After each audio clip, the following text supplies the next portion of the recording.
한동안 제가 그 잠언을 계속 말씀을 전했었습니다. 저녁 기도회 때.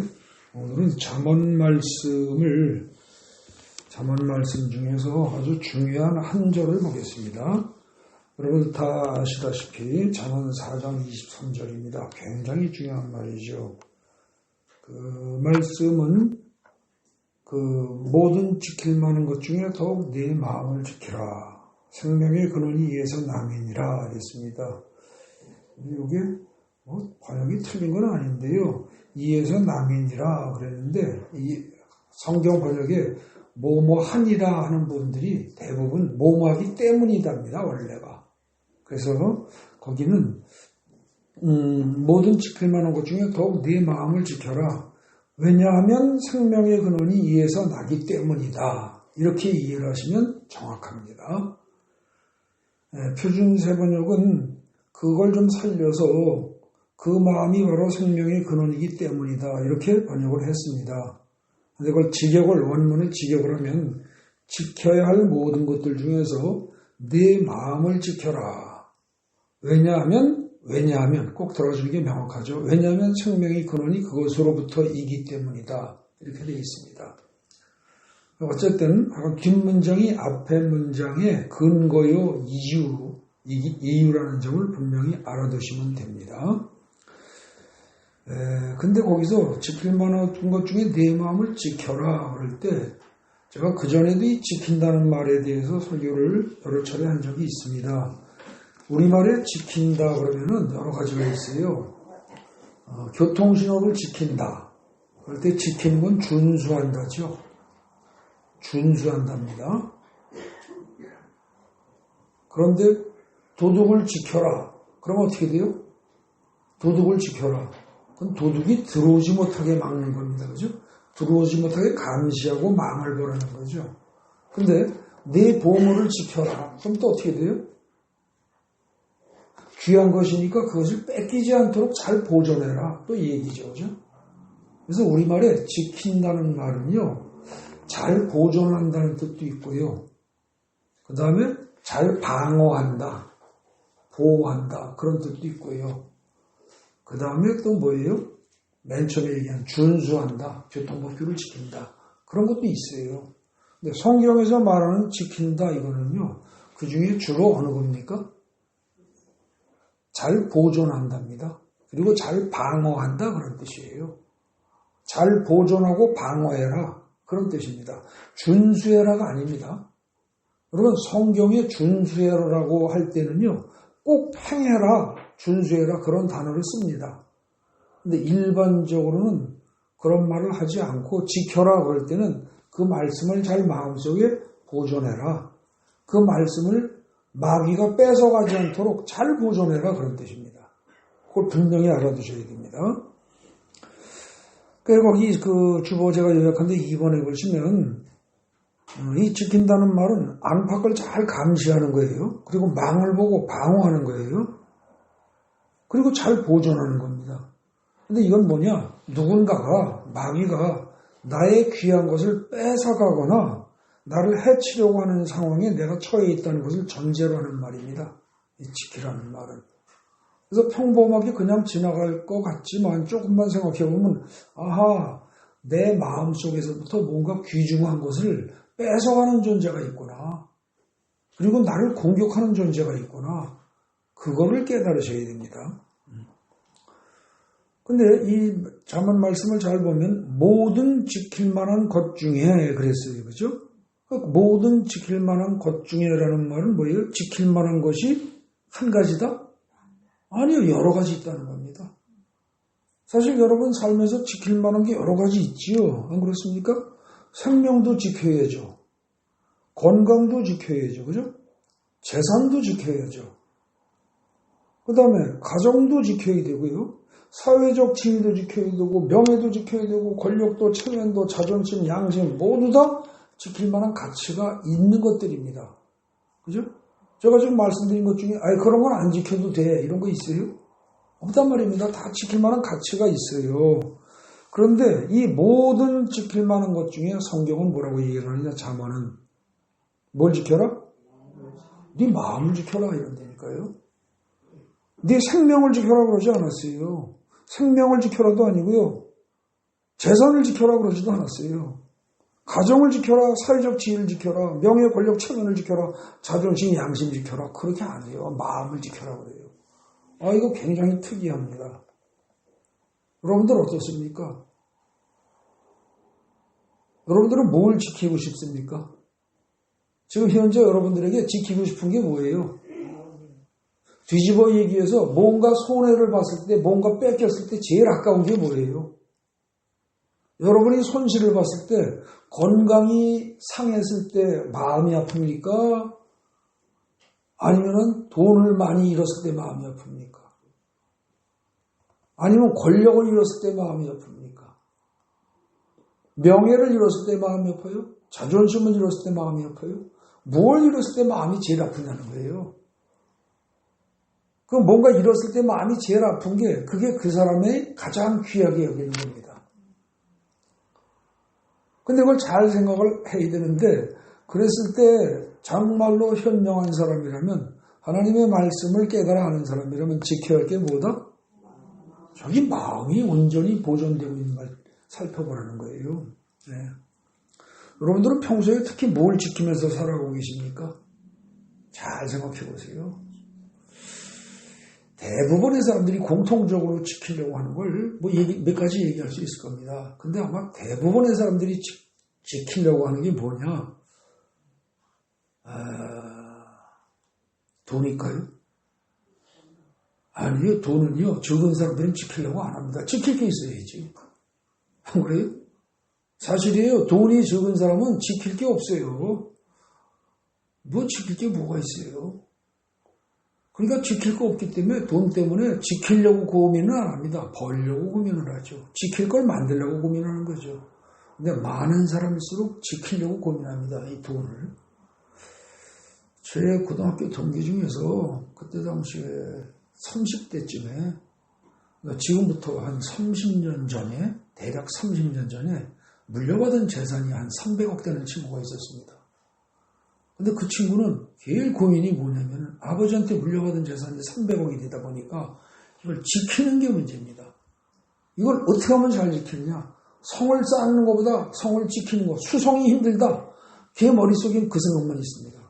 한 300억쯤 되놓으니까 이걸 어떻게 할 수가 없는 거예요. 친구가 다가오면 겁을 냅니다. 나한테 뜯어먹으려고 오는 거 아닌가. 그 친구를 거리를 둡니다. 여러분들 안 그렇겠어요? 돈이 많아도요, 팍팍 못 씁니다. 남들이 보고서 그러면서 달라붙을까 봐서. 그러니까 친구도 적당한 거리를 둡니다. 그때 제 친구들 중에서 그런 얘기 하나가 있었습니다. 뭐 저도 안 믿을 때고 다들 안 믿는 사람들이 그랬으니까. 담배로 말하면은 300개 피가 있으면 300개 피면 20개 피가 한 갑입니다. 15갑이 있는 거예요. 한 보로 반이 있으면 그 담배 한 보로 정도는 풀어서 친구들한테 한두 개 피 줄 수 있는 거 아니냐. 친구들이 그렇게 얘기합니다. 어때요? 말 돼요? 안 돼요? 되지. 담배 피는 사람들 담배 한 갑 20개 피 들어있는 거 가지고도 주는데. 근데 300억쯤 되면 담배로 말하면 1억을 담배 한 개 피로 따진다면 300개 피인데 한 보로 반인데 그 정도쯤 되면은 남까지 한 갑 정도 풀어서 1, 2억씩 나눠줄 수 있지 않냐. 친구들은 그렇게 생각하는 애들이 있습니다. 근데 본인은 더욱더 겁을 냅니다. 여러분 지킨다는 건요 굉장히 부담스러운 겁니다. 근데 그 친구는 결국은 계속 그것만 지켰습니다. 그 이후에 친구들 거의 다 떨어져 나왔습니다. 지금 어떻게 사는지 저도 잘 모르겠습니다. 여러분들이 뭘 중요하게 여기는가, 뭘 지키려고 하는가 잘 생각해 보십시오. 근데 돈은 있는 사람이 지키는 거고 없는 사람은 지킬 게 없지만 누구나 다 지키려고 발버둥 치는 게 있습니다. 뭐가 있어요? 자존심. 요거는요, 잘났으나 못났으나 늙거나 젊거나 어린애나 다 이 자존심을 지키려고 발버둥을 칩니다. 이 자존심을 걸거놓으면요, 자존심을 걸거놓으면 부모도 형제도 자식도 다 필요 없습니다. 원수가 됩니다. 자존심을 빡빡 걸거놓으면. 이것만 걸거놓으면 대판 싸움이 벌어집니다. 그죠? 근데 여러분들 우리 속담에 그러죠. 자존심 모두 안 몰아간다? 개도 안 몰아가요. 여러분, 개한테 자존심을 던져줘 보세요. 개가 뭐나. 개뼈다귀 하나를 주면은 개뼈다귀에 냄새가 좀 나고 거기 살이 조금 붙어 있는 뼈다귀 하나 던져줘 보세요. 그럼 개가 으르렁거리면서 그걸 지킵니다. 아시겠어요? 아시죠? 근데 그 으르렁거리면서 지킨다는 말이 시편에 나오는 묵상한다로 번역된 단어입니다. 아시겠어요? 그러니까 개한테 중요한 것을 살점이 조금 붙어있는 뼈다귀 하나를 던져주고 냄새나는 뼈다귀 하나만 던져주면 개도 어떻게 돼요? 주인이 이걸 뺏으려고 그러면 으렁거리고 이빨을 내밀면서 보이면서 그 뼈다귀를 지키려고 든다고요. 근데 그때 으르렁거리면서 그걸 감싸고 지키고 보존하려고 드는 거를 시편 23편에서 뭐라고 해요? 여호와의 말씀을 주야로 묵상하는 자다. 그럴 때 묵상한다는 말이 사실은 마음속으로 막 생각한다가 아니고 이게 소리를 으르렁거리면서 중얼중얼 하면서 죽어도 안 뺏긴다고 반복해서 입으로 중얼거리면서 개가 뼈다귀 지키듯이 알겠어요? 죽기 살기 최선을 다해서 그렇게 지키려고 발버둥 치는 게 그게 묵상하는 겁니다. 아시겠어요? 그러니까 여러분들 여호와의 말씀을 주야로 묵상한다. 이거 콧노래 부르면서 대충 마음속으로 생각하고 성경 듣기 하고 찬송가 듣기 하고 그렇게 한다고 해서 되는 거 아닙니다. 여러분들 개가 뼈다귀 지킬 때 어떻게 해요? 으르렁거린다니까요. 주인한테도 이빨 보인다니까요. 그러면서 그걸 다 으르렁거리면서 지켜야 되는데 여러분들 하나님의 말씀을 지킬 때 그렇게 지키시는 겁니다. 그렇게 하라는 거예요.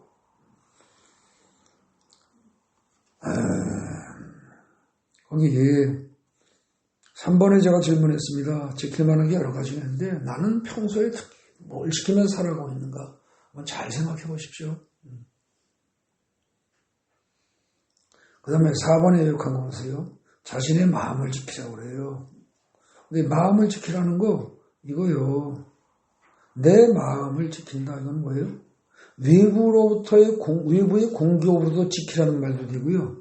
내부에서부터 뭔가 썩어 들어가지 않는가 잘 살피라는 겁니다. 여러분들 마음을 지킬 때 외부에서 공격하는 게 있어요. 그걸 지켜야 돼요. 그 다음에 내부에서부터 썩어 들어가지 않는지 지켜야 돼요. 건강을 지키는 것도 마찬가지입니다. 여러분 건강 지키는 게 뭐예요? 외부로부터 세균이 들어오지 않도록 지켜야 돼요. 그래서 코로나 마스크 쓰고요. 그죠? 우리가 손 열심히 씻고 했잖아요. 외부로부터 들어오는 걸 이겨내야 돼요. 그걸 막아야죠. 그죠? 근데 내부로부터 생겨나는 병이 있어요. 뭐 있어요? 암 있잖아요. 암세포가 외부에서 들어와요? 아니요. 내 속에서 만들어져요. 내 속에서. 그러니까 우리가 건강을 지키려면 외부의 공격과 내부에서의 부패 이걸 동시에 잘 지켜야 돼요. 마음도 마찬가지입니다. 외부에서 우리를 공격하는 게 있어요. 그것도 지켜야 돼요. 내부에서 부패되는 게 있어요. 그것도 지켜야 돼요. 두 가지를 다 지켜야죠. 여러분 외부로부터 지킨다는 게 뭐겠어요? 그 5번에 요약한 그쪽 부분입니다. 외부로부터. 내 마음을 외부로부터 지킨다. 눈, 코, 입, 귀, 손, 발, 팔다리, 몸뚱아리 가지고 살면서 외부에서 오는 영향력을 무시할 수가 없어요. 여러분들 여기 나이 드신 분들은 다 아십니다. 저만 해도 제가 시골에서 살다가 서울에 올라온 게 초등학교 2학년 2학기 때였는데 그때 서울 올라와서 길거리에서 미니스커트 입은 여자를 처음 봤어요. 길거리에서 서대문 살았는데 근데 그때 그 서대문 길가에 북독방 앞에 한복 입고 중절모 쓰고 앉아있는 할아버지가 앉아있다가 미니스커트 입은 여자가 가끔가다 지나가면 지팡이를 들어가지고 이리 오너라 그래가지고선 딱 오면은 너는 네 애비 이름이 뭐냐? 네 애비가 누구냐? 너는 그렇게 뻘거벗은 것처럼 하고 나가도록 네 애비가 놔뒀단 말이냐? 이러고 야단을 치면은 쥐익 소리 못하고 도망갈 생각도 못하고 이 치마를 이렇게 꼬부리고 이러고 내리면서 그냥 바들바들 떨면서 그 야단을 다 들었다고요. 5분을 야단을 치든 10분을 야단을 치든. 근데 그러던 시대에서 불과 한 30여 년 만에 이제는 누가 그렇게 길거리 가는 그 젊은 아가씨한테 야단을 치는 할아버지가 있으면 어떻게 돼요? 미친 영감이에요. 그죠? 신고할 가치도 없는 미친 영감 취급을 받는다니까. 세상이 그렇게 바뀌었어요. 근데 그렇게 하면서 TV에 나오는 모든 내용이 다 그야말로 거의 벌거벗은 것이나 다름없게 하고 나와서 춤추고 노래하고 다 그러고 TV에 나오는 드라마도 그런 식이고 모든 게 다 그렇게 돌아가고 그리고 모든 음란과 불륜과 뭐 삼각관계가 사각관계 되고 뭐 얽히고 설키고 뭐 친인척에 뭐야 엉망진창 다 그런 것들이 드라마의 소재가 되고 되다 보니까 요즘은 어떻게 돼 있어요? 성적인 논란이라든지 이런 것들이 그냥 아주 일반화되어 있단 말입니다. 그렇잖아요. 완전히 세상이 어떻게 보면 바뀐 거예요. 그걸 발전이라고 보는 사람들도 있습니다. 그걸 발전이라고 볼 수도 있을지 몰라요. 사람에 따라서 얼굴 생각하는 만큼 생각이 다르니까. 근데 예수 믿는 사람이란 성경을 기준으로 판단하는 사람입니다. 성경에 비춰보면 그건 어떻게 돼요? 완전히 소돔과 고모라의 상태로 타락해 들어가는 겁니다. 망할 때가 가까워진 겁니다.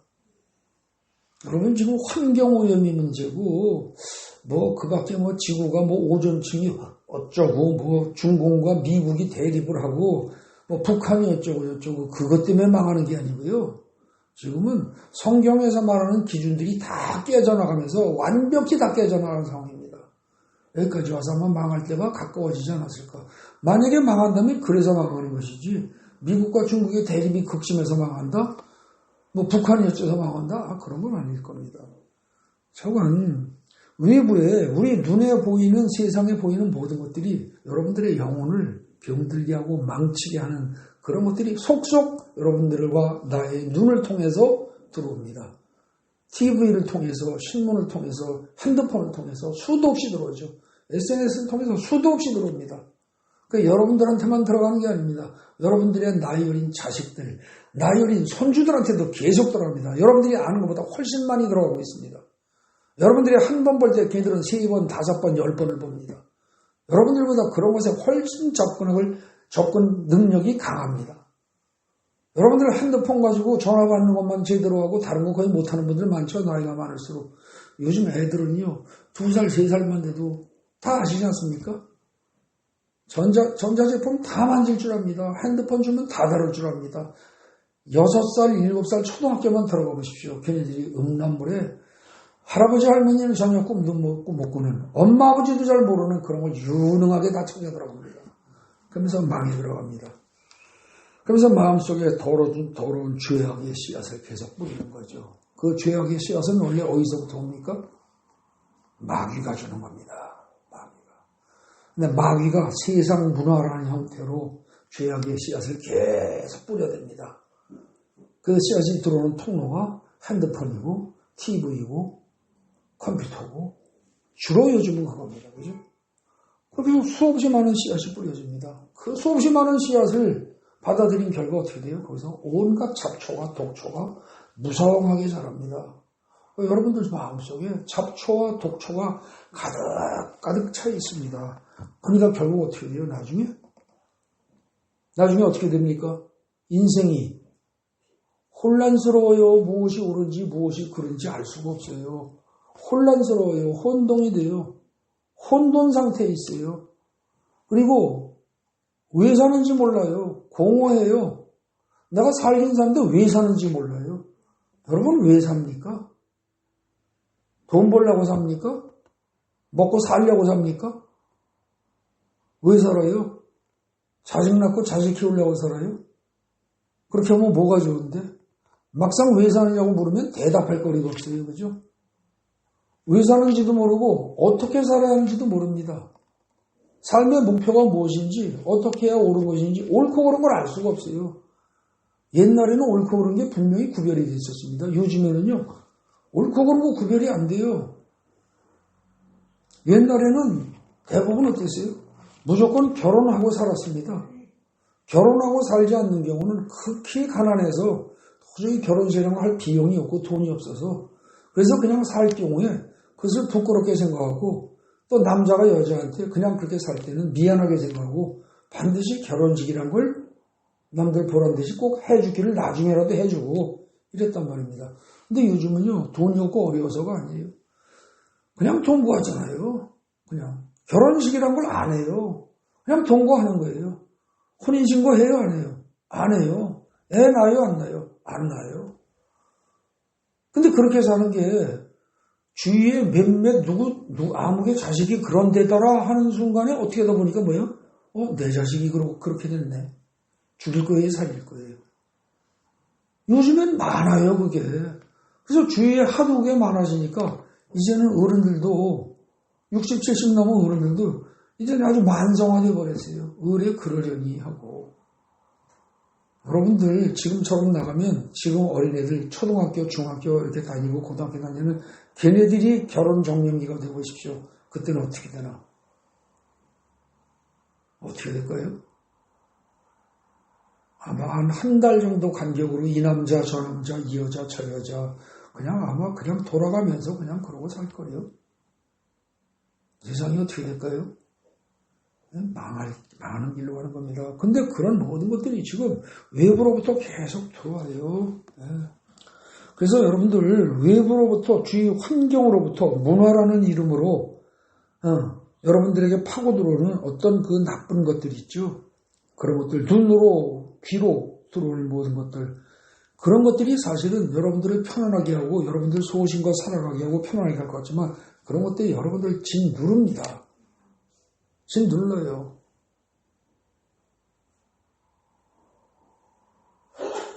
그래서 사실은 어떻게 했냐 여러분들이 깜깜한 밤바다에 떠 있으면서 풍랑에 흔들리는 배처럼 어디로 갈지도 모르고 언제까지 내가 버티고 살지도 모르고 불안합니다. 불안과 초조와 공포 속에서 두려움 속에서 그렇게 대부분 다 살아갑니다.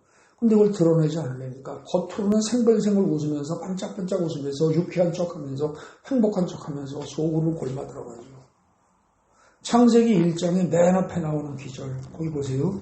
지난번에도 제가 말씀드렸던가 모르겠습니다. 기도회 때는 분명히 제가 또 번 말씀드렸습니다. 창세기 1장 2절 보세요. 땅이 혼돈하고 공허하며 흑암이 깊음에 있고 이거예요 이거. 여기서 땅은 이 땅에서 만들어진 게 인간이죠. 흙으로 만들어진 게 그죠? 땅은 혼돈하고 공허하며 흑암이 깊음이 있고 그랬는데 이게 그냥 물질로서의 땅일 수 있습니다. 지구일 수 있습니다. 근데 이걸 만약에 비유로 본다면 어떻게 돼요? 흙으로 만들어진 인간이 여러분과 제가 삶의 본질이 속으로 파고들면 어떻다? 겉보기에는 화려하고 점잖고 매너 있고 그럴듯하고 아주 품이 있고 다 좋은데 행복하고 다 좋은데 실제 속을 파고들면 어떻다? 여러분들 인생이 혼돈해요. 무엇이 옳은지 무엇이 그런지 어디가 하늘이요 어디가 바다인지 몰라요. 옛날 그 양희은이 그 가사처럼 하늘이 어디고 바다가 어딘지 구분이 안 돼요. 어디가 땅이고 어디가 뭔지 구분이 안 돼요. 혼돈해요. 그리고 공허해요. 왜 사는지 몰라요. 왜 사는지 이게 확실치 않으니까 어떻게 돼요? 삶의 목표가 있으면요. 삶의 목표가 있으면 힘이 생겨요. 여기 나이 드신 분들, 저보다 나이 많으신 분들은 다들 아십니다. 과거에 1950년대, 60년대, 70년대 초반까지 고생 많이 하고 배고라본 분들은 알아요. 먹고 살아야 된다 목표가 있고 가족들을 먹여 살려야 된다는 목표가 있으니까 아무리 험한 일을 하면서도 힘이 났단 말입니다.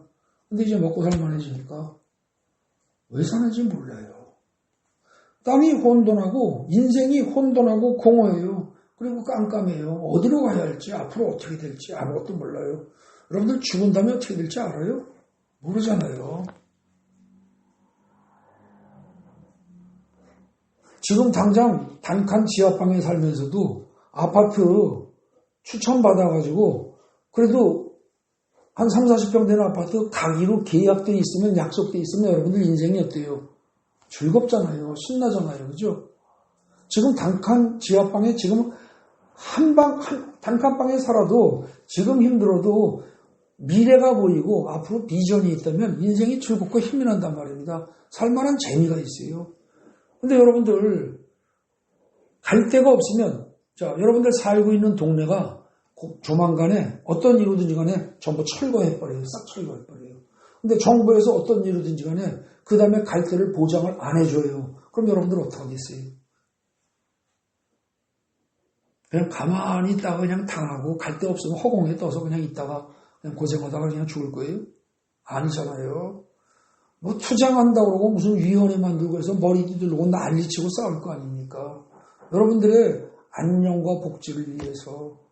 근데 여러분들 이거 잘 아셔야 돼요. 이 세상 살면서 여기서 살다가 죽으면 그 다음에 어떻게 돼요?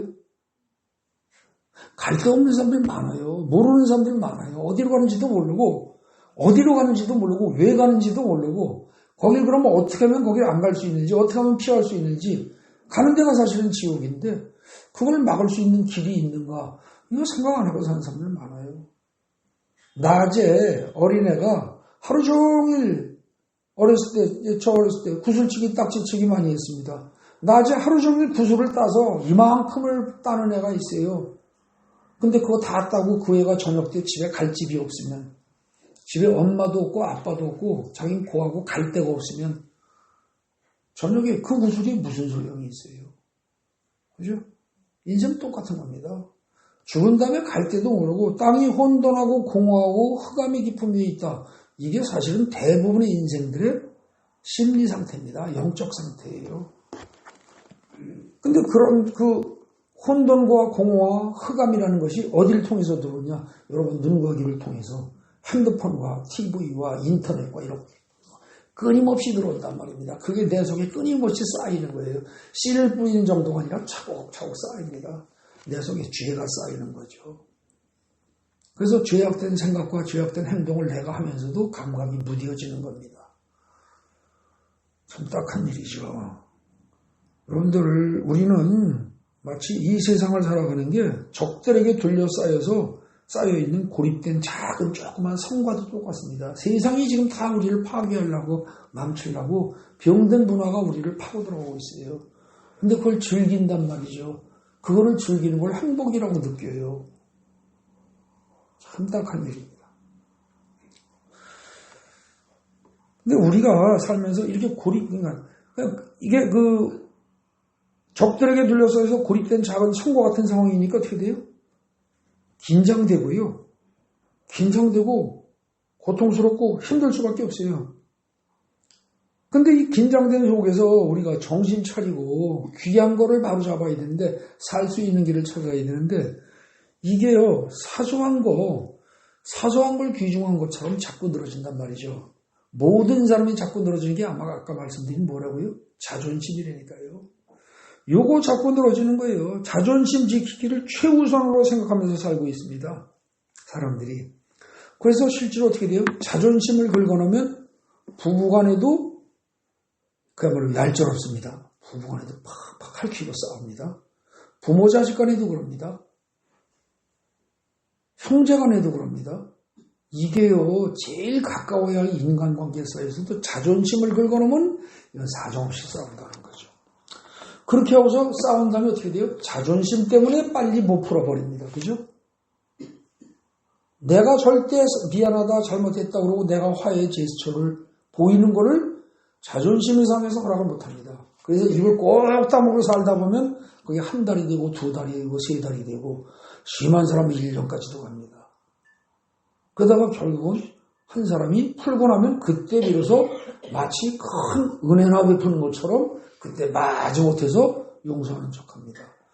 요 알량한 자존심, 개도 안 몰아가는 자존심, 요거 위해서 요 자존심 요거 때문에 어떻게 돼요? 체면 유지해야죠. 체면 유지. 그래서 어떻게 되지? 남 앞에 멋진 옷 입고 이쁜 옷 입고 비싼 옷 입고 비싼 걸 다 치장하고 좋은 차 타고 이래야 직성이 풀리죠. 자존심 때문에. 여러분들 개도 안 물어갑니다.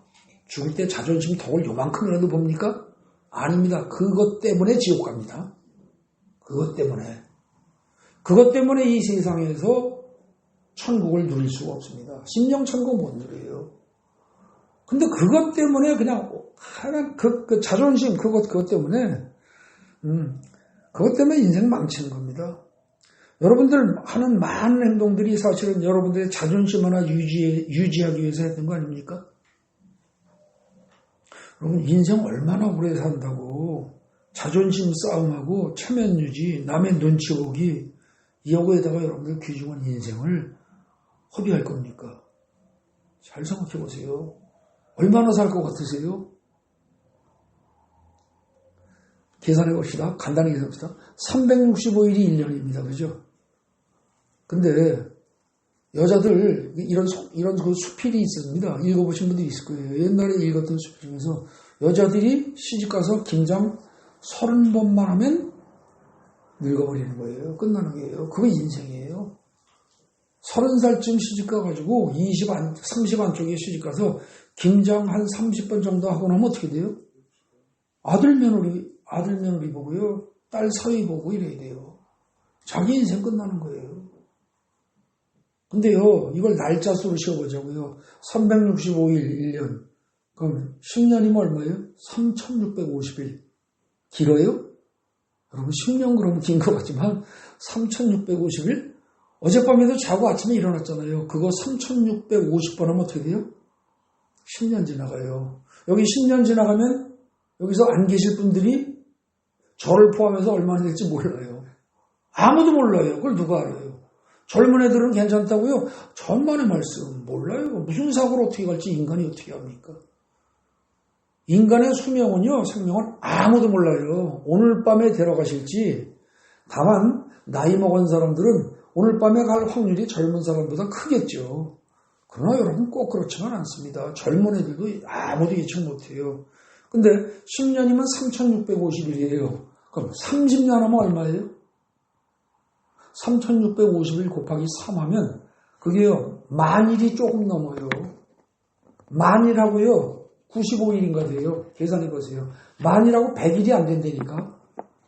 그럼 그냥 우수리 띄워버리고 만일 그러면은 30년이 10,000번 자고 깨면 끝나는 게 30년이에요. 그럼 여러분들 여기 30년 지나면 나는 살아있을 거다라고 장담할 수 있는 사람 얼마나 돼요? 30년. 그 다음에 30년 후에 살아있어도 지금처럼 교회에 나오고 먹는 거 먹고 현재 여러분들이 즐기고 있는 수준으로 즐길 만큼 건강이 유지될 거라고 확신할 수 있는 사람 얼마나 돼요? 아무도 장담 못해요. 아시겠어요? 30년. 그러면 좋아요. 30년 해봐야 얼마라고요? 만일이라니까. 그럼 90년을 산다고 치면 얼마예요? 3만일이에요. 3만일. 여러분 인생 태어나서 갓난아기가 태어나서 장수에서 90세까지 살아도요. 3만일밖에 안 돼요. 그렇게 많이 사는 거 아니에요. 잠깐 살다 가는 거예요. 근데 그동안에 그 3만일을 사는 동안에 대부분의 시간을 뭐에다가 허비한다고요? 자존심 지키는 걸로 자존심 싸움으로 다 낭비한다니까. 참 미련한 인간이에요. 참 미련한 인간이에요. 그러고 잘났대. 자존심을 지키는 이유가 지가 잘났다고 생각하기 때문이에요. 정말 미련한 인생들이에요. 여러분 인생 얼마나 산다고 그렇게 난리를 치고 자존심이랍니까? 얼마나 산다고 남에게 잘 보이려고 그렇게 애를 씁니까? 남이 나를 갖다가 좀 무시하는 발언했다고 남이 나보고 병신 그랬다고 내가 진짜 병신 됩니까? 아니잖아요. 남이 나보고 훌륭하다고 칭찬했다고 내가 진짜 훌륭해집니까? 아니에요. 입에 발린 소리예요. 나한테 아무 영향을 못 미쳐요. 남이 나보고 훌륭하다 했다고 나중에 여러분들 죽고 난 다음에 천국 가는 데 도움이 됩니까? 아무 소용없어요. 사람이 칭찬하는 거, 사람이 비난하는 건 아무 의미가 없어요. 최종적으로 하나님이 칭찬하실 거냐, 하나님이 비난하실 거냐, 이것만 결국은 나중에 어떻게 돼요? 천국으로 가느냐, 지옥으로 가느냐, 그걸 결정짓는 거예요. 제가 아까 말씀드린 것처럼 어렸을 때 남자애들 구슬치기, 딱지치기 하루 종일 하면서 한 보따리를 땄는데도 불구하고 저녁에 깜깜해지고 끝난 다음에 아무개야 와서 밥 먹어라 그러고 엄마가 각각 자기 자식들 불러 들어오는데 나는 갈 곳이 없다면 구슬 보따리, 딱지 보따리 뭐 하겠어요? 이 세상에 돈 보따리 뭐 하겠어요? 죽은 다음에 갈 데가 없는데 갈 데 가져가요? 아니에요. 국내 대재벌로 유명한 그 이아무개라는 사람 죽을 때 나중에 여기다가요 눈에다가 시신에 여기다가 뭐 50원짜리 하나씩 꼈대나? 이왕이면 500원짜리 끼지. 500원짜리 끼면 시신이 손상 가죠. 여기다가 50원짜리 2개 끼고 갔다는 거예요. 여러분들 돈도 중요하지 않고 돈도 중요한 게 아니에요. 근데 그거보다 더 여러분들이 조심해야 할 건 부자나 가난하나 관계없이 조심할 거 뭐냐면 자존심 때문에 인생을 망치지 말라는 거죠. 더 나아가서요, 여러분들이 더럽고 무가치한 걸 갖다가 무가치한 자존심을 지키는데 평생을 헌신하는 사람이 있는가 하면 더 나아가서 뭐예요? 더럽고 악한 것들을 지키고 살아오는데 최선을 다하는 사람들이 있어요. 그 더럽고 악한 게 뭐예요? 마음속에 온갖 쓰레기들이에요. 그걸 고이 모시고 맨날 살아요. 마음속의 쓰레기들을. 그 마음속의 쓰레기가 뭡니까? 여러분 7번에 그 세 번째 줄에 나온 거 불안, 욕심, 정욕, 미움, 시기, 질투, 원망, 분노, 열등감, 패배의식, 교만, 비교의식 이런 것들. 이게 다 뭐예요? 마음속에 쓰레기들이에요. 쓰레기들. 여러분들 컴퓨터에 쓰레기들이 많으면 컴퓨터 속도가 늦어져요. 그죠? 그래서 가끔가다 컴퓨터 청소를 해줘야 돼요. 근데 여러분들 마음속에도 쓰레기를 있는 걸 제거를 해야 돼요. 근데 이걸 제거를 안 해요. 이거 제거해라. 미움을 떨어버려라. 분노를 떨어버려라. 그러면 뭐라 그래요? 내가 딴 사람은 다 용서할 수 있어도 그 인간만큼은 용서 못해. 이래요. 그리고 꼭 한두 명 걸고 넘어져요. 근데 그런 사람이 꼭 한두 명만 그러냐? 아니에요. 여러 명이에요. 그냥 마음속에 던져버려야 할 쓰레기들을 차곡차곡 쟁여놓고 그걸 가득 놓고 살아요. 그러니까 어떻게 돼요?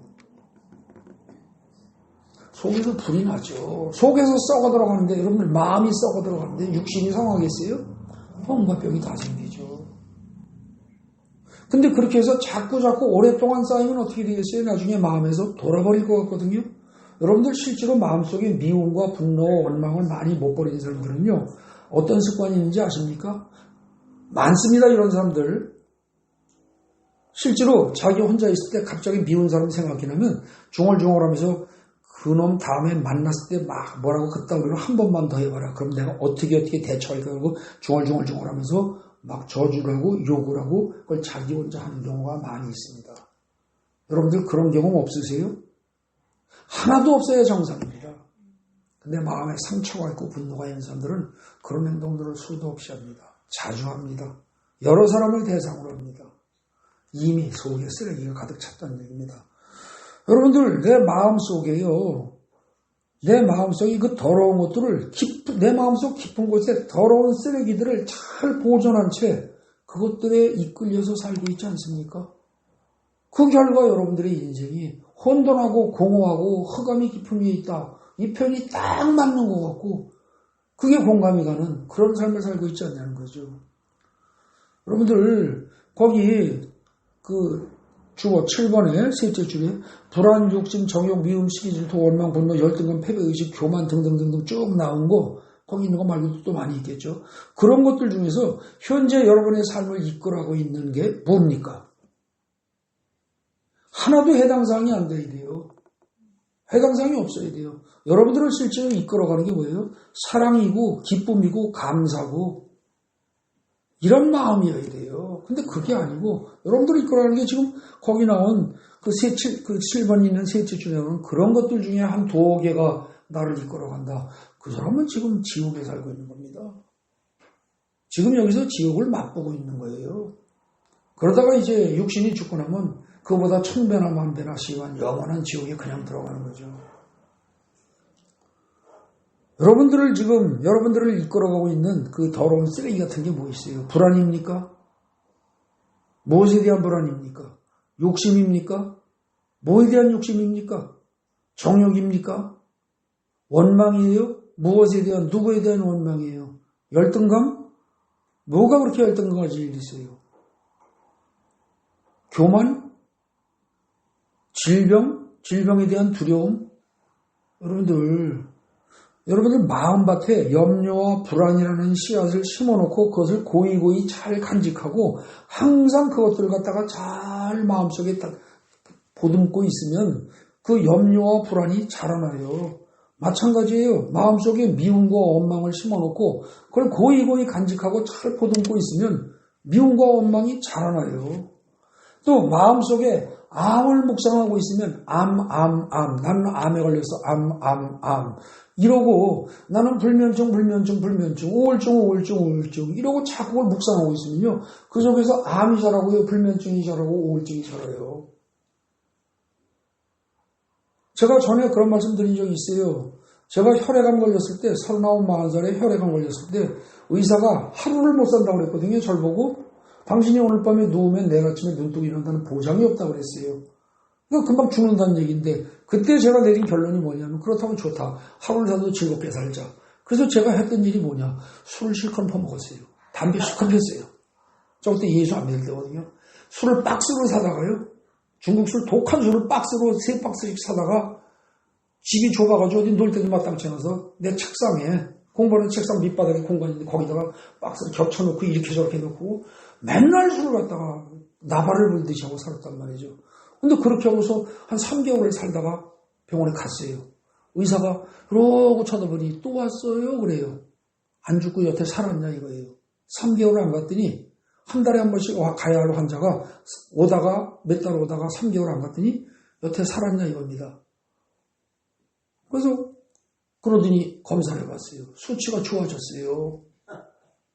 여러분 하나님 안 믿고요. 죽을 거 각오하고 죽기 전에 암을 묵상하지 않으려고. 왜냐하면 혈액암이 걸리고 나니까 내가 손바닥에 퍼런 핏줄, 여기에 핏줄이 퍼렇게 보였었어요. 지금도 더 퍼졌죠. 여기 손바닥이든 손등이든 여기 핏줄 퍼렇게 보이는 이거를 보면은 이 속에 암세포가 지금 흘러가고 있단 말이지. 내 온몸에 암세포가 다 온몸을 흐르고 있단 말이지. 이 생각을 30분만 하고 있으면요. 온몸이 무거워져요. 근데 술을 먹어서 정신을 알딸딸해지면 어떻게 돼요? 일단 술김에 그걸 잊어버려요. 그러니까는 그냥 그것 때문에 제가 술을 그렇게 먹은 거예요. 신앙이 있는 것도 아니고 뭐 날려고 하는 것도 아니고 그냥 잊어버리려고, 고통을 잊어버리려고. 그거 묵상하면 몸이 힘들어지고 고통스러워지는데 그러니까 술을 먹은 거예요. 그걸 3개월 했더니 피검사 수치가 좋아지더니까요. 여러분 술에 의지하고 암을 묵상만 안 해도, 암을 묵상하지 않기 위해서 술에 의지해도 암을 묵상한 것보다 낫더라니까요. 그러니 여러분들이 내가 그때 그 바보처럼 술로 의지했는데 그게 아니라 하나님을 의지하고 하나님의 말씀을 의지하면서 현재 여러분들이 가지고 있는 질병을 묵상하지 말고 하나님의 말씀을 묵상을 해보세요. 하나님의 말씀을 묵상하는데 어떻게 한다고요? 아까 제가 그랬죠. 묵상이라는 게 원래 뭐다? 개에게 고기가 살이 붙어있는 뼈다귀를 줬을 때 이게 으렁거리면서 이빨을 보이면서 그걸 지키듯이 여러분들이 하나님의 말씀을 내 입으로 소리내서 으렁거리면서 중얼중얼하면서 내 귀에 들리도록 속으로 막 가만히 생각하는 게 아니고 내 귀에 들리도록 그 말씀을 하루 종일 그걸 지켜보란 말입니다. 그러면 암 떠나가게 돼 있습니다. 암을 묵상하면 암이 오고요. 하나님의 말씀을 묵상하면 그러면 하나님이 오십니다. 여러분들 무당이 모시는 귀신을 그걸 계속 하루 종일 묵상을 해보십시오. 그거를 뭐 무슨 귀신이요 무슨 신이요 이래가면서 그걸 하루 종일 중얼중얼하고 하루 종일 해보십시오. 그 귀신들 금방금방 옵니다. 걔네들은 아주 그냥 죽기 살기 좋아서 옵니다. 그거는 한마디만 해도 옵니다. 여러분들 점치러 가죠. 점치러 가가지고 그때 공손한 마음으로 돈 갖다 바치고서 그 앞에 쭈그리고 앉아있죠. 그럴 때 팍팍 달라붙습니다. 정신 똑바로 차리셔야 됩니다. 하나님하고 하나님의 말씀을 계속 묵상하면서 하나님이 오시기를, 예수가 오시기를 여러분들이 간절히 구해야죠. 간절히 구해야 됩니다. 근데 마귀는요, 여러분들한테 오지 말라고 해도 걔네들은 찾아옵니다. 마귀는요, 마귀의 존재 목적이 뭐예요? 여러분들의 삶을 죽이고 멸망시키는 겁니다. 속이고 빼앗고 죽이고 멸망시키는 거, 그게 마귀의 목적입니다. 걔네들은 그걸 위해서 정말 최선을 다하고 있습니다. 마귀만큼 자기 역할에 충실한 존재는 이 세상에 없을 겁니다. 여러분들을 멸망시키기 위해서 온갖 짓을 다하고 잠시도 안 쉽니다. 잠시도. 그러면서 여러분들을 갖다 멸망의 길로 인도하는 거죠. 계속 멸망의 씨앗을 자꾸 뿌립니다. 불안의 씨앗을 자꾸 뿌리고요. 분노의 씨앗을 뿌리고요. 온갖 좋지 않은 걸 다 쏟아붓는 거죠. 근데 하나님은 인격적인 분입니다. 그래서 여러분들에게 절대 강요하지 않습니다. 여러분들한테 생명이 있고 생명과 사망의 길이 두 개가 있다. 어느 것 택할래? 네가 택해라 그러십니다. 만약에 생명의 길을 택했는데 너는 안 돼, 싸가지가 없어서 넌 이쪽으로 가 이러지 않으십니다. 택하는 건 네가 택해랍니다. 복의 길이 있고 저주의 길이 있는데 어느 쪽을 갈래? 네가 택해라 그러십니다. 애당초 하나님은 우리 인간을 창세기에 만드실 때 어떻게 했어요? 하나님의 모양과 형상대로 만들었다고 성경에 기록되어 있습니다. 하나님의 모양과 형상대로 만들었다는 것은 뭐예요? 이미 자기가 능동적으로 판단할 수 있는 자유의지를 주셨다는 뜻입니다. 하나님이 자유의지를 가지고 계신 분이잖아요. 그러니까 하나님의 자녀들에게도 인간에게도 자유의지를 준 겁니다. 심지어 선을 판단하거나 악을 판단할 수 있는 선악 어느 길로 갈래? 판단할 수 있는 자유의지를 주신 겁니다. 그래서 여러분들 성경 처음부터 읽어보면요. 쭉 읽다 보면은 수없이 많은 부분에서 그런 얘기가 나옵니다. 생명과 복을 내 앞에 두었고, 생명과 복 한쪽에 두고 사망과 저주를 내 옆에 주었다. 네가 어느 길로 갈지를 택해라. 그런 표현들이 수도 없이 나옵니다. 여러 차례 반복이 되죠. 그러니까 하나님은 지금도 여러분들한테 어느 거를 택할래? 네가 택해라 그러십니다. 여러분들 앞에 주어진 게 뭐가 있어요? 핸드폰을 통해서 각종 핸드폰을 통해서 들어올 수 있는 더럽고 쓰레기 같은 것들이 많이 있습니다. 근데 핸드폰을 사용을 해도 그 안에서 하나님의 말씀을 접할 수도 있습니다. 하나님의 말씀을 접하고 하나님의 좋은 씨앗을 받아들일래? 아니면 그걸로 더럽고 지저분하고 악한 것들을 받아들일래? 그건 네가 결정이라는 겁니다. 여러분들 핸드폰 자체가 나쁜 거 아니에요. 핸드폰을 통해서 우리는 영혼을 살릴 수도 있고요. 그것이 전도하고 복음을 전하는 좋은 도구로 사용될 수도 있고 아니면 뭐예요? 여러분 자신과 여러분 자식들을 몽땅 파멸의 길로 이끄는 나쁜 도구가 될 수도 있어요. 선택은 자기에게 있다는 겁니다. 선택. 마귀는 속이고 거짓말하고 속이고 도둑질하고 강요하고 죽이면서까지 죄악의 씨앗, 고통의 씨앗을 여러분 마음속에 끊임없이 뿌려댑니다. 그리고 죄악을 차곡차곡 쌓아갑니다. 그런데 당신을 인격적으로 존중하시는 하나님은 당신이 생명과 평강과 행복의 씨앗을 마음밭에 받아들이는 현명한 선택을 할 수 있기를 믿고 바라면서 하나님은 오래 참고 기다리십니다. 도중에 빗나가고 딴짓을 하고 죄를 짓고 아무리 그래도 하나님이 벌 잘 안 주십니다. 꾹꾹 참으십니다. 그때그때마다 벌을 주면 우리는 그때그때마다 즉사해야 됩니다. 즉사. 그야말로 즉사해야 됩니다. 근데 참으십니다. 오래 참고 기다리시는 거죠. 그 오래 참고 기다리는 거, 그게 성경이 말하는 사랑입니다. 고린도서에 나오죠. 사랑장에 보면 사랑은 언제나 오래 참고 온유하고 기다리는 겁니다. 하나님이 우리에게 우리가 어떤 죄를 저질러도 오래 참고 기다리십니다. 뭐를? 회개하기를. 그래서 여러분들 우리는 하나님을 더 이상 슬프게 만들지 말아야 합니다. 아까도 제가 얘기했습니다. 자고 깨기를 몇 번 정도 하면 끝나버리는 게 인생이에요? 갓난아기가 태어나도요. 3만 번 정도 하면 끝나는 거라니까요. 여러분 하루살이만 불쌍한 게 아니에요. 하루살이면 하루 살고 끝나요. 그죠? 여름철에 그토록 귀가 아프도록 울어대는 매미가 한여름 살면 어떻게 돼요? 끝이에요. 한여름 살면 끝이에요. 근데 우리 인생은 매미보다는 좀 나아요. 그런데 그래봤자 얼마라고요? 매미는 한여름이니까 길어봐야 그 몇 달 되겠어요? 3개월 되나? 안 될 거요. 매미가 한 마리가 울어대는 것이 예를 들어서 7, 8월 2달을 울어댄다면 실제로 매미 한 마리가 사는 기간은 7, 8월 2달이 다 안 될 거예요. 일찍 나는 매미, 늦게 나는 매미 아마 차이가 좀 있을 겁니다. 근데 좋아요. 후하게 잡아서 2달. 매미는 2달을 죽기 살기 울어댑니다. 그러고 끝나는 게 매미 인생이에요. 그죠? 근데 여러분들은 오래 사는 것 같고 대단한 것 같지만 갓난아기가 태어나도요. 3만 번 자고 끝나는 거예요. 3만 번 자고 일어나면. 우리 인생 별거 아니에요. 새로 태어난 아기도 3만 번이면 끝이에요. 90년이에요. 3만 번이면. 90년 살아도 그것밖에 안 된다니까요. 근데 더군다나 지금 여기 교회에 나와 있는 여러분들은 이미 그 중에 얼마를 보냈어요? 얼마 남았어요?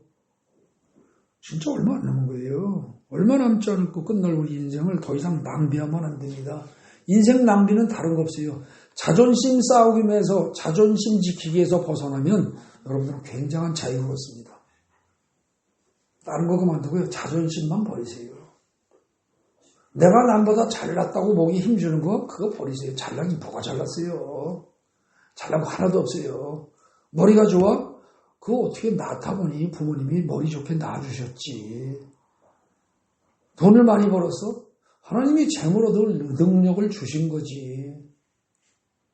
그게 지 돈이에요? 아니에요. 여러분들 나중에 누가복음 15장 16장 가서 보세요. 그걸 제대로 깨달으면요. 여러분들 여기서 돈 벌었다고 이건 내 거라고 내 멋대로 쓰고 가는 인생들 그거 제대로 회개하고 바뀌지 않으면 그건 거의 99%가 그건 지옥으로 갑니다. 여러분들 성경 무서워요. 알면 알수록 무서운 거예요. 대충 뭐 이렇게 할 생각하지 마세요. 여러분들 내가 잘난 게 하나도 없어요. 내가 똑똑해 부모님이 잘나주시고 선생님들이 잘 키워준 거예요. 내가 부유해 내 노력도 있을 거예요. 돈 버는 재주도 있어요. 근데 그 재주는 하나님이 주신 거예요. 내가 건강해? 여러분들 건강 부모로부터 타고나는 거예요. 다 그래요. 다 뭐든지. 내가 잘난 거 없어요. 교만할 것도 없고요. 그 다음에 여러분들 그럼 나는 가난하고 병들고 약하고 쪼다갖고 못났다. 여러분들 그거 제가 전에 말씀드린 적 있습니다. 아담의 자식이 누가 있었죠? 가인과 아벨이 있었죠. 가인과 아벨 둘 중에서 가인이 아벨을 죽였죠. 형이 동생을 죽였어요. 죄를 진 거예요. 살인죄를 저질렀어요. 근데 그러고 난 다음에 아벨이 죽고 난 다음에 세 번째로 그 다음에 태어난 아들이 누구예요? 셋이라는 사람이죠. 그 셋의 자녀가 누구예요? 그거까지는 잘 모르시죠? 네? 저기 성경 가보세요. 4장입니다.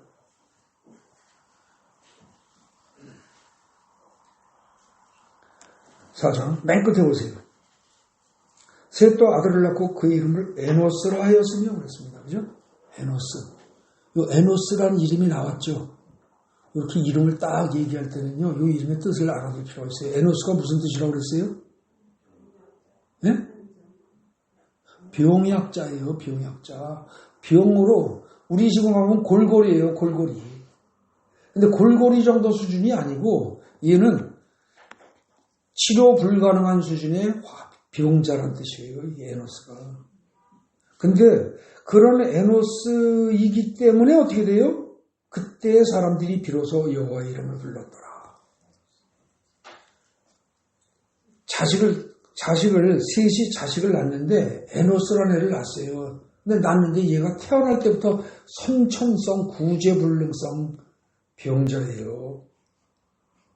이게 그러니까 어떻게 보면 차라리 안 태어났으면 좋았을 걸 할 정도로 힘든 애란 말이죠. 근데 얘가 비로소 어떻게 돼요? 이때 비로소 사람들이 비로소 여호와의 이름을 불렀더라. 여러분 고통과 고난이 오지 않으면 하나님 안 찾아요. 근데 이렇게 고통과 고난을 태어나면서부터 받은 에노스에 의해서 아담의 계보가 이어져요. 아시겠어요? 아담의 계보를 이은 사람은 아담 셋 에노스로 이어지지 아담 가인하고 가인의 후손으로 쭉 이렇게 이어지지 않는다고요. 그거는 얼마 안 가서 홍수가 와서 다 죽어버려요. 전부 다. 여러분들이 가난하고 잘난 게 없고 병약하고 해도 은혜요. 그리고 그렇지 않고 반대로 여러 가지 물질 축복도 건강도 뭐 지식도 지혜도 다 있어도 은혜입니다. 근데 그것이 내 것이 아니라는 사실을 알고 겸손하게 살면서 하나님 앞에 겸손해야 돼요. 하나님 눈치를 잘 봐야 돼요. 그래야지 사람 눈치 보면서 사람 앞에서 보기 힘주고 사람 앞에서 기죽고 그렇게 살면서 비교의식 열등감 속에 살면서 자존심 요거 어떻게 세우려고 평생 발버둥치고 살면서 그렇게 살면 나중에 힘들어져요. 그리고 그렇게 사는 걸 갖다가 버리질 못하고 끝까지 그러면서 미움과 분노와 원망과 그 밖에 모든 부정적인 생각을 머릿속에 가득 채우고 살면 나중에 이게 터져버리겠죠. 터지기 직전에 하나님이 마지막으로 손 쓰시는 방법이 뭐예요? 침해예요. 아시겠어요? 그게 침해라고요. 그러니까 여러분들 신앙생활 바르게 하고요. 정상적으로 진짜 바르게 믿고 이렇게 하면서 살면은요. 죽을 때까지 침해 없어요. 거의. 침해가 일찍 왔다. 그건 더 이상 터져서 이제 인생 끝날 때까지 왔는데 여기서 그냥 보낼 수는 없고 회개시키려니까 생명을 유지시키기 위해서 하나님이 마지막으로 허락하신 게 침해라니까요. 그러니까 침해를 무조건 병적인 것으로 생각하고 거부하려고 들지 말고 내 죄가 얼마나 많은가. 옆에 사람을 보고 내가 회개해야죠. 아시겠습니까? 여러분들의 마음속에 꼭 마음속에 공허함을 채울 수 있는 분이 하나님 한 분이에요. 여러분들 젊었을 때는 콜라를 주고 맹물을 주면 뭐 마셔요? 콜라 마셔요, 다. 그죠? 물 큰 거 한 병 주고 콜라 큰 거 한 병 주면 콜라 마셔요. 나이 먹을수록 뭐 마셔요? 물 마셔요. 여러분들 갈증을 채우는 데는 콜라라는 유사품이 있지만 사실은 갈증은 물이 채우는 거예요. 여러분들 배가 고프면 호떡이라도 싼 거라도 호떡이라도 씹는 거 먹어야지 물 마셔서 배 채우면 금방 배고파요. 그죠? 배고플 때는 뭔가 씹을 걸 먹어야 되고 목마를 때는 뭔가 물을 마셔야 되고 그죠? 네. 근데 그것처럼 여러분들 영적 갈증이 있고요. 영적 허기가 졌을 때는요. 영적 양식을 먹고 마셔야 돼요. 여러분의 마음속에 하나님만이 채울 수 있는 공간이 있어요. 다른 건 채워지지 않는 공간이 있다고요. 그걸 모른 채, 그걸 무시한 채, 그걸 다른 것으로 자존심을 내세우는 것으로 명예로, 권력으로, 돈으로, 건강으로 뭐 온갖 쾌락으로 그걸 채우려고 든다. 어림도 없어요. 하면 할수록 공허해져요. 그러다 보면 결국 나중에 어떻게 돼요? 자꾸 각종 정신적으로 문제가 생기고 이제 약을 먹는 거죠. 그 오래 살면서 그렇게 해서 나이 드신 분들이 불면증이 생기고 우울증이 생기는 건 이해할 수도 있어요. 어느 정도. 근데 문제는 이게 오늘날 최근의 통계 조사에 의하면 젊은 사람들의 43% 정도인가 42%인가가 정신과 약을 먹어요. 불면증 약, 우울증 약, 뭐 불안증 약 이런 걸 갖다가 42%인가 이렇게 먹어요. 그 다음에 그거보다 3% 정도 지금 39%가 교회 다니는 사람들도, 교회 다니는 청년들도 39%가 약을 먹어요. 이거 심각한 겁니다. 정신과 약을 교회 다니는데도 39%가 먹는데요. 그러니까 어떻게 돼요? 세상 사람들하고 차이가 별로 없는 거예요. 차이가. 여러분들 진짜 예수를 믿으면은요, 불면증이 원래 올 수가 없고, 우울증이 원래 올 수가 없어요. 불안증이 원래 올 수가 없어요. 잘 생각해 보세요. 여러분들의 마음에 허전함을 채워줄 수 있는 것은 예수뿐이요, 하나님뿐입니다. 네? 그 사실을 분명히 하시고, 자, 오늘 본문 말씀이 뭐였어요? 모두 지킬 것만한 것 중에 더 내 마음을 지켜라. 생명의 근원이 이에서 남이니라. 여러분들 마음속에 생명의 근원이신 예수가 들어갈 수 있습니다. 그리고 예수가 속에서 자라야 됩니다. 근데 잘못되면 어떻게 돼요? 여러분 마음속에, 마음 중심에 사망의 근원이 자랄 수 있습니다. 마귀가 들어가 있을 수가 있어요. 그렇게 되면 그건 결국 죽는 겁니다. 여러분 마음속에 뭐가 들어가 있는가? 하나님이 들어가 계신지 마귀가 들어가 있는지는 여러분들이 스스로 모릅니다. 다만 내 속에 하나님이 좋아하시는 사랑과 기쁨과 감사와 이런 것들이 가득 차 있는가? 아니면 뭐예요? 미움과 시기, 질투, 원망, 분노 등등등 그런 것들이 가득 차 있는가? 어느 게 더 많은가 보시면 내 속에 뭐가 들어있는지 압니다. 아시겠습니까? 남 얘기하고 이건 우리 남편이 들어야 돼. 이건 우리 마누라가 들어야 돼. 이건 누가 들어야 돼. 이러지 마시고 자기 마음속을 잘 들여다보시기 바랍니다. 여러분 마음속을 잘 지키시기 바랍니다.